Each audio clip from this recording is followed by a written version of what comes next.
Bien, vámonos a otros temas. La congresista Ruth Luque nos atiende a esta hora de la mañana y es integrante de la bancada de Cambio Democrático. Hay varios temas que quiero conversar con ella. Muchos son de coyuntura, pero otros están ligados a un proyecto de ley en el cual ella estuvo involucrada, que tiene que ver con las personas con discapacidad. Congresista Ruth Luque, bienvenida al programa, gracias por acompañarnos. Hola, buenos días, Carlos, ¿qué tal?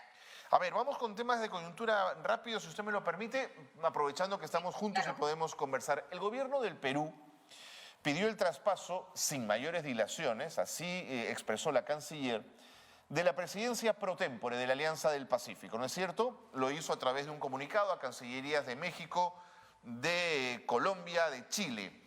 Como recordamos, usted recordará, López Obrador, presidente actual de México, no quiere hacer el traspaso porque, dice, sigue apoyando al presidente Castillo, quien asegura fue destituido por la oligarquía. ¿Cómo evalúa usted el pedido del gobierno peruano, congresista Luque? Bueno, el gobierno de la señora Dina Boluarte ha roto relaciones diplomáticas con varios de estos países. Recuérdese que al inicio varios de estos países hicieron críticas, emitieron comunicados sobre principalmente los casos de violaciones a derechos humanos que sucedían a raíz de las muertes, la gravedad de un conflicto que subía y que traía como consecuencia la vida de varios peruanos.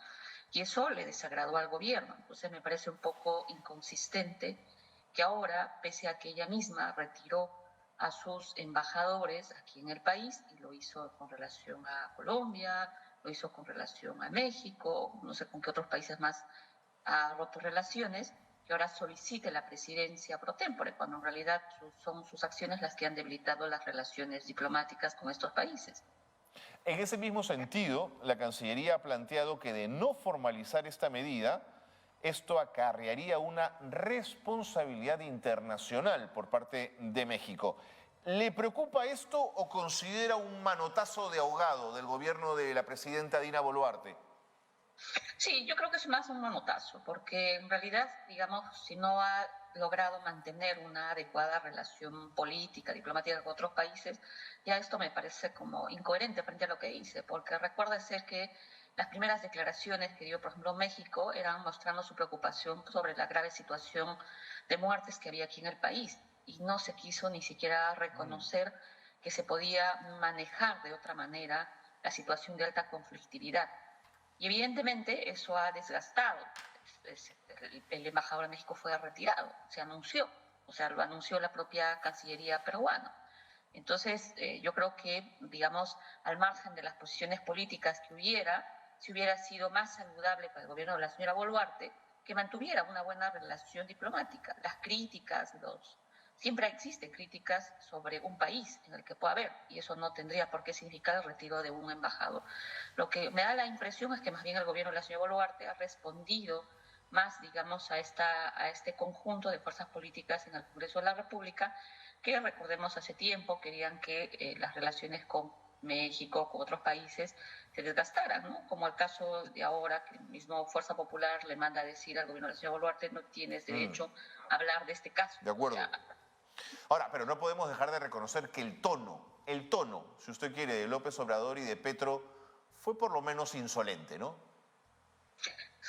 sí, o sea, yo creo que de hecho, hay posiciones políticas alrededor de lo que ha sucedido en el 6 de diciembre, ¿no? O sea, hay posiciones marcadas sobre eso. Entonces, pero al margen de eso, yo creo que el gobierno de la señora Boluarte sí se precipitó a romper relaciones con estos países. Creo que era innecesario llegar al retiro de sus embajadores.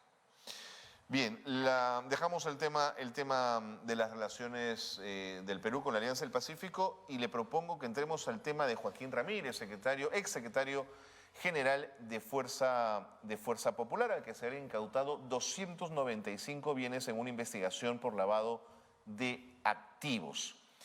En ese sentido, ¿no es cierto? Y a partir de las declaraciones del ministro de Justicia, junto a representantes del Ministerio Público en relación a este caso, ¿qué reflexión le merece, congresista Luque? Mire, este es uno de los casos con la mayor incautación. No se trata de 1.930 soles, 2.300, ¿no?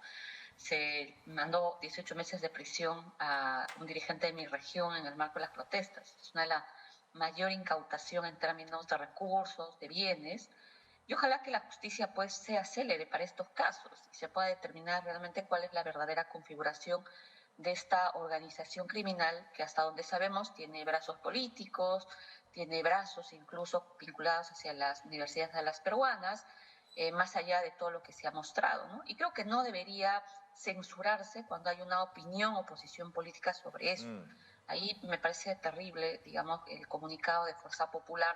Y sí, ellos sí deberían, digamos, tener la capacidad de responder, porque el señor Ramírez ha sido secretario general, ha sido congresista, ha sido uno de los brazos cercanos a la señora Keiko Fujimori. Entonces no se trata de una persona a la cual ellos nunca han conocido, no sabían nada de él. Y de hecho, incluso congresistas de ellos coordinan, se reúnen con el señor, ¿no? En el marco, porque el señor, bueno, es autoridad en este momento. Entonces, creo que no hay razón, digamos, para empezar a censurar a quien tienes una opinión sobre un caso que me parece sumamente grave y que al parecer tiene presuntos indicios claros con redes de narcotráfico, ¿no? Y una organización que hasta donde se sabe o han mostrado los medios de comunicación, pues tiene distintos brazos que están actuando y operando. Sí, yo leí el comunicado también y me pareció una lavada de manos increíble.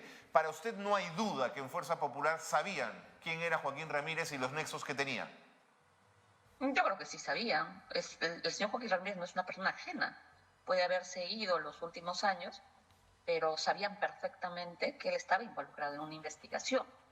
Así que no es una persona ajena. Y además creo que si uno revisa todas las fotografías, el señor Ramírez está muy cercano a la señora Keiko Fujimori, que era líder de su partido. Así que saquen un comunicado y que digan que no tienen nada que ver, digamos, es un poco creíble que no supieran o por lo menos no mostrar su rechazo a una persona que está vinculada directamente. Ahora, a mí me preocupa en medio de todo esto el Ministerio Público. ¿Por qué se lo digo? Porque es la Fiscalía que trató con extrema severidad al expresidente Pedro Castillo y que trata con absoluta consideración a la presidenta Dina Boluarte luego de 60 muertos. Entonces yo no sé si confío o no confío en este Ministerio Público. Mire, yo tengo algunas críticas sobre el marco de la actuación con relación a estos temas. Mi despacho, yo he trabajado un informe que se lo voy a poner a disposición pública porque ya lo he circulado, es sobre la situación de derechos humanos que ha significado entre diciembre a febrero del presente año. Y justo hay una parte en la cual, digamos que es una cuestión sistemática que se visibiliza, que es la necesidad de acceso a justicia efectiva y real para la gente. Han habido 3 posiciones distintas sobre el rol que tienen que tener las fiscalías de derechos humanos. Y esa ha sido una posición de la propia fiscal de la Nación. Y voy a recordar, la primera dijo que tenían que haber fiscalías macrorregionales, norte, sur, centro. Luego dijo que tenían que ser más bien en cada región. Y finalmente sacó una decisión en la cual se forma un equipo especial y no queda claro cuál es el rol que, por ejemplo, tienen que tener algunas fiscalías de derechos humanos como las de Puno, que después de su apertura no se han implementado debidamente. Entiendo. Yo tuve una reunión incluso con la fiscal nacional superior coordinadora y le hice ver esta situación y le dije que lo que la gente espera en estos casos es en realidad justicia. ¿Y qué le dijo? No tiene que ver. Lo que me dijo es que había una voluntad de implementar las fiscalías de derechos humanos, incluso había un pedido de parte de la Fiscalía de la Nación hacia el Ministerio de Economía y Finanzas para tener un ideal de una fiscalía en cada región. Claro, eso en términos de propuesta y mensaje está bien, pero en términos de hechos, la percepción que se siente es que los casos no han avanzado. Así es. Mientras que los casos de los dirigentes hemos visto cómo de manera célere se han hecho pedidos de prisión, algunos están en la cárcel, hay carpetas involucradas en casos de organización criminal, pero del otro lado no hay un avance sustantivo sobre, por ejemplo, asesinatos claves, Carlos, asesinatos. El caso de Rosalino Flores, el joven que yo vi de manera cercana, que tuvo 36 impactos de perdigón. Hay una imagen donde claramente un policía le está... No hay duda en la imagen. O sea, ahí no hay duda, o sea, no hay forma de cómo no tener una responsabilidad y autoría inmediata de ciertos actores. Ahí debería haber un resultado oportuno y no deberíamos esperar, como el caso de Hugo Bustíos, que la familia ha esperado 36 años para acceder a justicia. Sí, señora. Creo que esa es la gravedad y creo que el cuestionamiento que por lo menos yo hago a que deberíamos esperar una actuación mucho más eficiente del Ministerio Público con relación a estos graves casos. Vamos a otros temas que el tiempo me gana. El Congreso ha aprobado la ley que fortalece el cumplimiento de la cuota laboral con personas con discapacidad. Usted puso el ojo en este tema. ¿Qué información tenía? ¿Que el Estado no estaba cumpliendo con la cuota laboral? Hay dos temas. Uno, que no se cumple la cuota laboral. Y dos, que en el sector privado este porcentaje del 3% no se cumple de manera efectiva, Carlos, porque hay un cálculo matemático que no es parte de la ley que impide que se cumpla de manera estricta el 3%. Entonces, lo que se ha hecho con esta propuesta es garantizar que el cómputo del 3% sea sobre el número total de trabajadores. Dos, darle mayores facultades a CONADIS para que pueda entrar en coordinación con SUNAFIL y se puedan aplicar las sanciones y procedimientos de seguimiento y rendición de cuentas y avances sobre este cumplimiento. Y finalmente, que haya el 10% para que las personas con discapacidad accedan a los programas laborales. Ayer se ha firmado la autógrafa, ojalá que el Ejecutivo no lo observe, pero creo que es sumamente importante en razón del número de personas con discapacidad que no acceden pues de manera efectiva a puestos laborales y que por más que tengamos una norma simbólica, estamos viendo que hay muchas dificultades de su cumplimiento. Bueno, 92 votos a favor en el Pleno, no está mal, congresista Luque. Ha habido un reconocimiento de esta necesidad sin duda por parte del Congreso. Sí, no, esta ha sido una iniciativa de alta unanimidad. Correcto. Y creo que es una norma absolutamente importante y las organizaciones con personas con discapacidad lo han saludado. Incluso ellos creen que tiene que avanzarse de manera mucho más severa, pero creo que este es un paso importante, ¿no? Sabiendo que íbamos a tener esta entrevista, ayer encontré una dedicatoria que le hace Perú 21 a usted, que ha señalado lo siguiente: la congresista de izquierda Ruth Luque ya no es categórica para condenar el golpe de Estado de Pedro Castillo, como aparentó hacerlo el 7 de diciembre del 22. El gobierno de Castillo ya no es un gobierno democrático, tuiteó aquella vez. Esta semana, dice Perú 21, en lugar de mantener su línea, salió a respaldar las violentas marchas que ese intento de cierre ilegal del Congreso provocó. ¿Qué comentario le merece lo que le dedica Perú 21?